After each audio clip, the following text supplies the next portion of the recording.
بطور انسان ساری زندگی بندہ یہ عزم کرتا رہتا ہے کہ میں اپنے آنے والے دنوں کو بہتر طریقے سے گزارنے کی منصوبہ بندی کروں. اس کا یہ عزم، اس کی یہ سوچ بعض اوقات کامیاب ہو جاتی اور بعض اوقات یہ باتیں ہی رہ جاتی. لیکن بعض لوگوں کو اللہ تعالیٰ توفیق بھی دیتے ہیں، اس کی مدد بھی کرتے ہیں، مواقع بھی دیتے ہیں، اور بعض لوگ اپنی کسی خرابی یا کمی کی وجہ سے ایسے شاندار مقاصد کے حصول میں ناکام بھی ہو جاتے ہیں. اللہ ہمیں ناکامیوں سے محفوظ فرمائے. یقیناً سارا وقت سورج، زمین، چاند، ستارے سب کچھ اللہ کے کنٹرول میں ہے. اس کی توفیق، اس کی رحمتوں کے ساتھ انسان خیر کے کام کرتا ہے اور برائی سے بچتا ہے.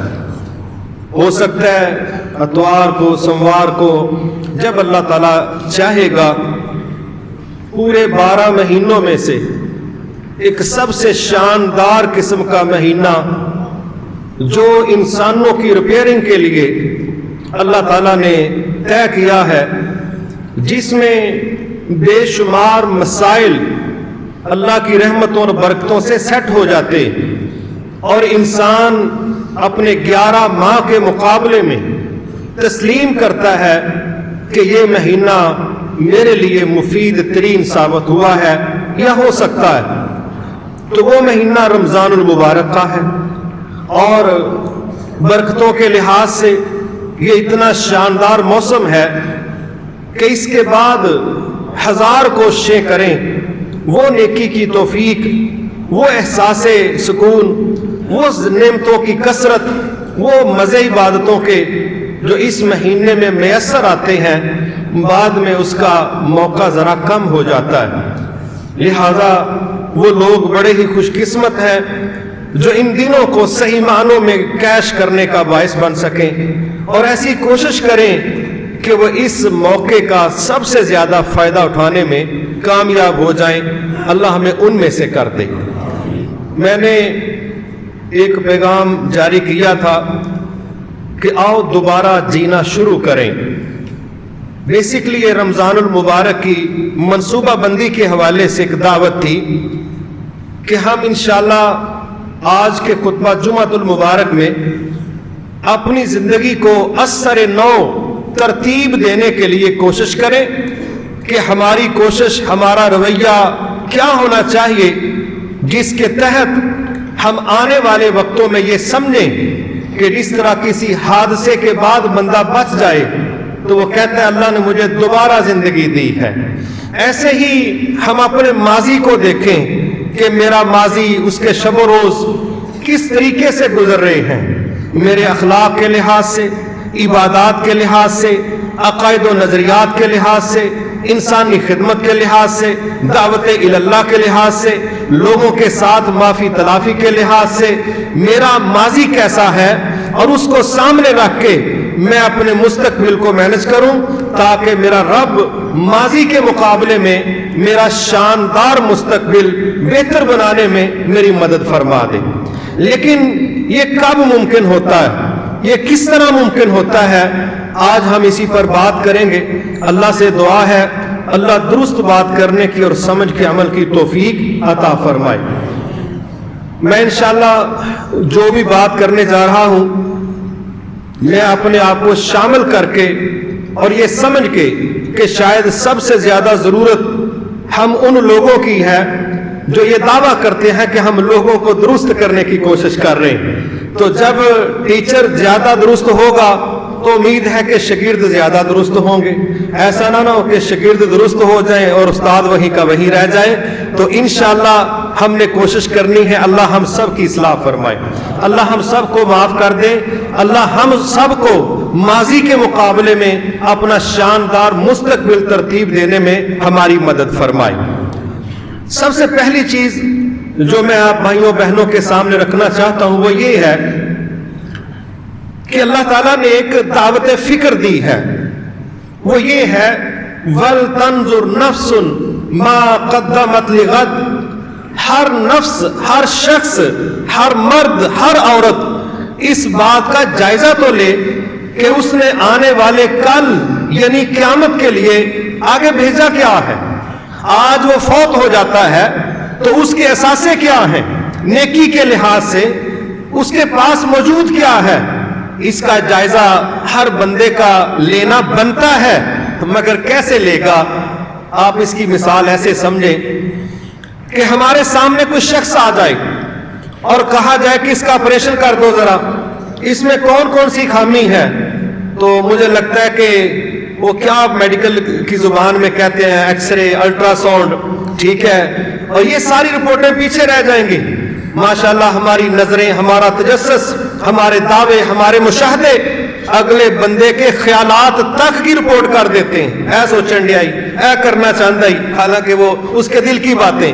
دوسرے کا الٹرا ساؤنڈ، دوسرے کی معلومات، دوسرے کا آپریشن، دوسرے کی لیبارٹری رپورٹ، اس کے ٹیسٹ، وہ تو ہم اتنے کمال کے کر دیتے ہیں کہ بعض اوقات لیبارٹری بھی کہتی ہے گل وچ نہیں، تو اینو تو ڈیلیٹ کر لو، اسی کہنے نہیں انہیں ود جانا، لگتا گل اتنے پہنچ جانی۔ یہ دوسروں کی بات، اور جب میری اپنے ٹیسٹ کی بات ہوگی، میری لیبارٹری ٹیسٹ کی بات ہوگی، میرے الٹرا ساؤنڈ، میرے ایکس رے کی بات ہوگی، تو پھر میں اپنے ضمیر کو زبردستی دبا کے کہتا ہوں تو تے چپ کر جا، تو اندروں دسی جانا ہے میں اتنے پیڑا ہوا۔ یہ بات جب ہم اپنے ضمیر کے ساتھ زبردستی کرتے ہیں، ہم اپنی غلطیوں کو تسلیم کرنے سے انکار کرتے ہیں۔ جو بندہ اپنی غلطی کی تشخیص نہیں کرے گا اور اس کا اعتراف نہیں کرے گا، اس کی معافی کی شکل بنتی کوئی نہیں۔ کس طرح کرے گا؟ وہ کہے گا میں ہوں ہی ٹھیک، میں ہوں ہی صحیح، میں ہوں ہی بخشا بخشوایا۔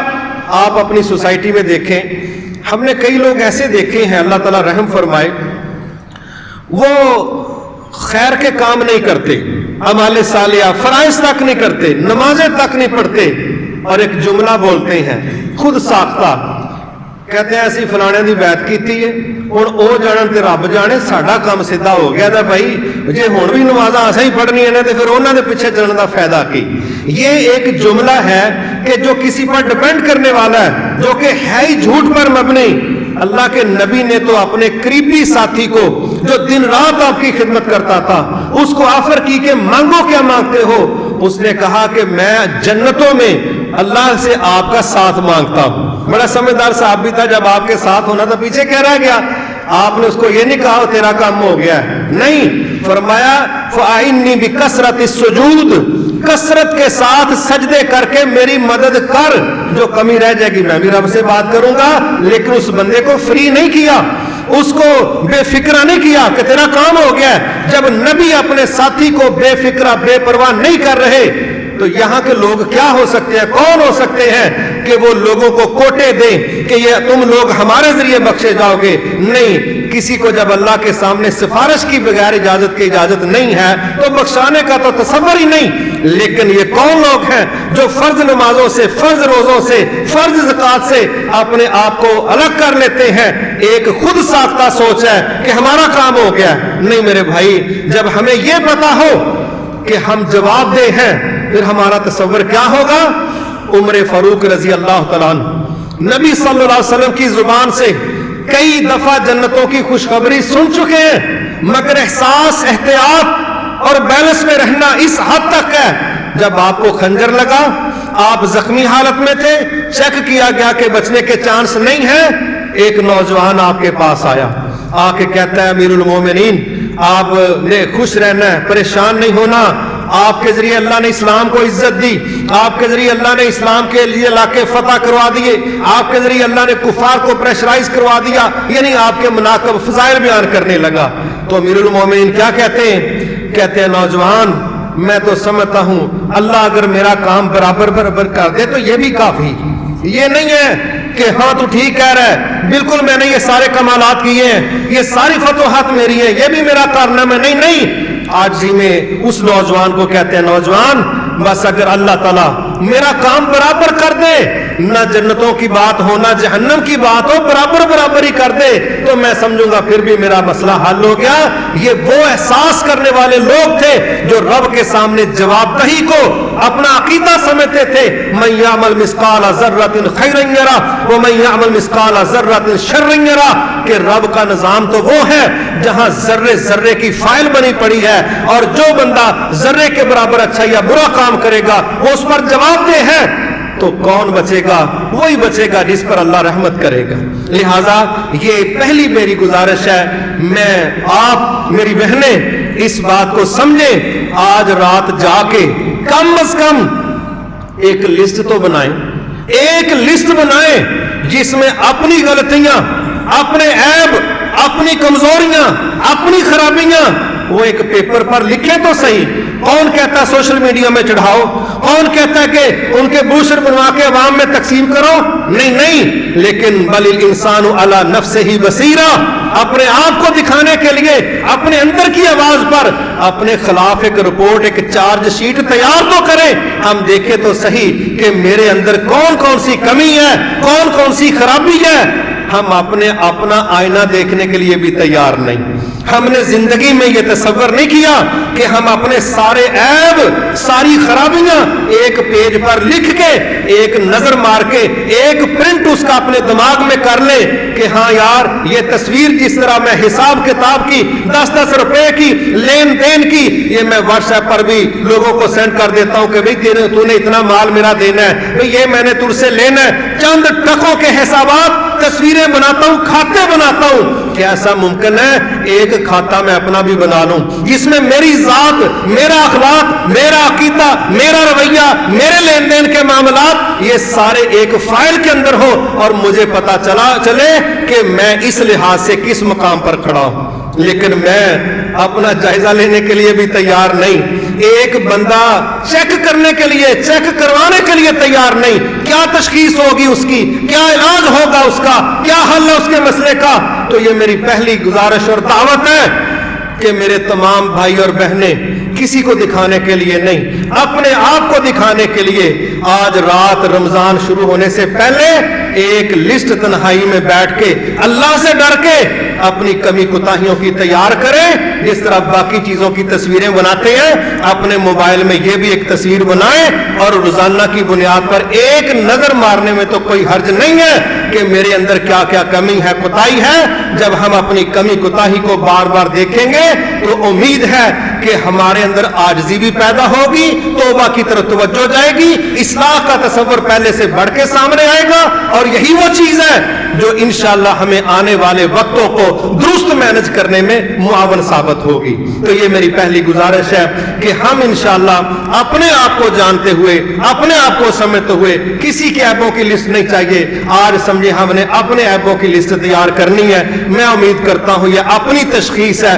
اگر آپ اپنی تشخیص کے لیے تیار نہیں ہیں, آپ اپنا علاج کرنے کے لیے تیار نہیں ہیں, تو زبردستی کسی کو کوئی ضرورت نہیں ہے کہ وہ آپ کا علاج کرتا پھرے. زبردستی تو کوئی علاج نہ ہوتا ہے, نہ کوئی کرواتا ہے, نہ یہ مسئلے کا حل ہے. تو انشاءاللہ یہ میری پہلی گزارش.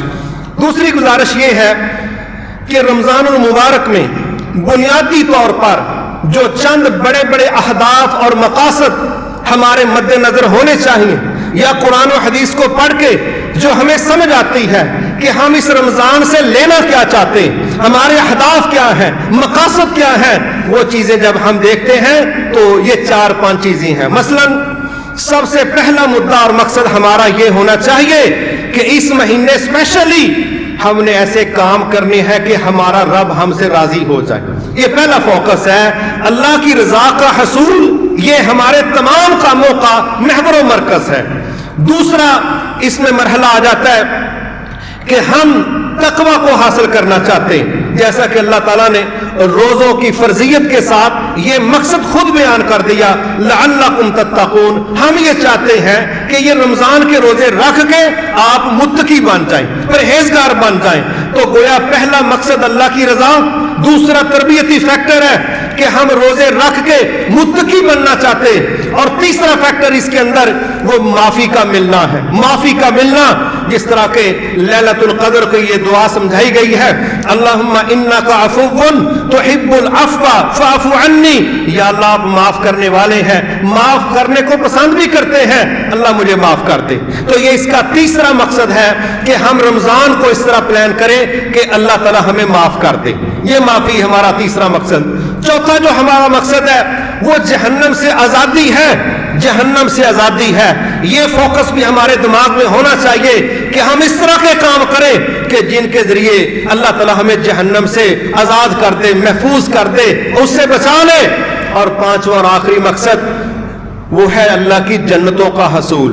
اللہ کی جنتوں کا حصول. فمن زحزح عن النار وادخل الجنہ فقد فاز.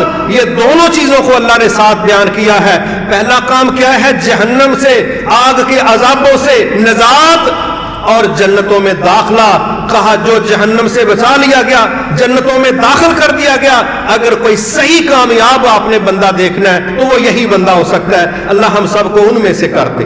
لہذا یہ 5 چیزیں ہمارے دل و دماغ میں غالب ہونی چاہیے. سب سے پہلا مقصد اللہ کی رضا کا حصول, اور دوسرا ہمارا مقصد تقوی, تربیتی فیکٹر, اور تیسرا ہمارا مقصد معافی کہ اللہ ہمیں معاف کر دے. چوتھا ہمارا مقصد ہونا چاہیے کہ جہنم سے اللہ تعالی ہمیں آزاد کر دے. اور پانچواں اور آخری مقصد کہ ہمارا رب اپنی جنتوں کا ہمیں مالک بنا دے. یہ پہلی چیز ہے. اس سے اگلی چیز کہ یہ چیزیں ملیں گی کیسے, کس طرح یہ سارے مقاصد ہمیں مل سکتے. تو اس کے لیے ایک دعوت میں یہ ضرور دینا چاہوں گا کہ میرے تمام بھائی اور بہنیں وہ رمضان المبارک کو نبی صلی اللہ علیہ وسلم نے کیسے گزارا ہے, تو ہم ضرور کوشش کریں کہ اس کا مطالعہ کریں. بڑے مواقع ہیں, بڑا مواد ہے, جگہ جگہ سے مل سکتا ہے. ہم انشاءاللہ چاہیں گے کہ اس کا مطالعہ کریں. یہ چیز بھی امید ہے کہ ہماری تربیت اور اصلاح اور اپنے کام کو پلان کرنے میں انشاءاللہ معاون ثابت ہوگی. اب ایک اگلی چیز ہے, وہ بھی بڑی سمجھنے سے تعلق رکھتی ہے کہ ایسا نہ ہو ہم پورا مہینہ روزے رکھیں, نمازیں پڑھیں, قیام کریں, سخاوت کریں, عبادت کریں, مگر عید والے دن ہمیں کلین چٹ مل جائے کہ جناب آپ کا عمل تو قبول ہی نہیں ہوا, آپ تو فارغ ہیں, آپ کا تو کھاتا ہی صاف ہے, آپ کی تو پریکٹس قبول نہیں ہوئی. کیوں بھائی, کیا ہوا ہے؟ اب رمضان گزر گیا ہے, اب اس مسئلے کا حل نہیں ہے, اب تو بات اگلے سالوں پہ بڑھ گئی ہے, تو کیا کرنا ہے؟ یہ چیز بھی ہمارے ذہنوں میں رہنی چاہیے کہ ہم نے جو بھی کام کرنا ہے وہ قبول کیسے ہوگا. اگر ہمیں یہی نہیں پتا کہ اللہ تعالیٰ نے اعمال کو قبول کیسے کرنا ہے, تو ہم ایسی سرگرمیاں نہ کر بیٹھے کہ وقت بھی لگے, مال بھی لگے, صلاحیت بھی لگے, تھک بھی جائیں, لیکن پلے کچھ نہ پڑے. تو کس طرح ہمارے اعمال قابل قبول ہو سکتے ہیں, کن چیزوں کا ہم خیال رکھیں کہ ہمیں ہماری محنتوں کا اجر مل سکے. تو سنو میرے بھائی, سادے لفظوں میں سمجھ لو, اگر اپنے کام خیر کے آپ ان کی ادائیگی ثواب کی صورت میں لینا چاہتے ہیں تو 4-5 چیزیں ہیں جن کا لحاظ بڑا رکھنا ضروری ہے. اعمال کی قبولیت میں سب سے پہلی اور بنیادی شرط یہ ہے, جہاں ایمان نہیں, جہاں عقیدہ توحید نہیں, وہاں اعمال کی قبولیت رزق میں ہے, قابل قبول نہیں ہے. ویسے تو اللہ کفار کو بھی مخاطب کر کے کہتے ہیں کہ یہ جو اچھے کام کریں گے ہم ان کا کچھ بدلہ ان کو دنیا میں دے دیں گے, لیکن آخرت میں ان کو کچھ نہیں ملے گا. لیکن جو مومن ہیں ان کو اللہ دنیا میں بھی دے گا, آخرت میں بھی دے گا. تو اگر ہم یہ چاہتے ہیں کہ اللہ تعالی ہمارے اعمال کو قبول کر لے, تو وہ 5-4 چیزیں بنیادی طور پر جن کا لحاظ رکھنا, خیال رکھنا بڑا ضروری ہے, وہ سمجھیں. ان میں سب سے پہلی چیز ہے عقیدہ توحید. اللہ کی ذات میں, اس کی صفات میں, اس کی عبادات میں کسی دوسرے وجود کو شریک نہ کرنا. یہ رویہ ہوگا تو اعمال قبول ہوں گے. اگر یہ رویہ نہ ہوا, ہماری سوچوں میں, نظریات میں, عقیدے میں اگر یہ ملاوٹ ہوئی, زمین سے اٹھا کے, پبلک میں سے لوگوں کو لے کے, مخلوقات میں سے کسی کو اٹھا کے, عقیدت کی آنکھیں بند کر کے ہم اس کو اگر اللہ کے ساتھ شریک کریں گے,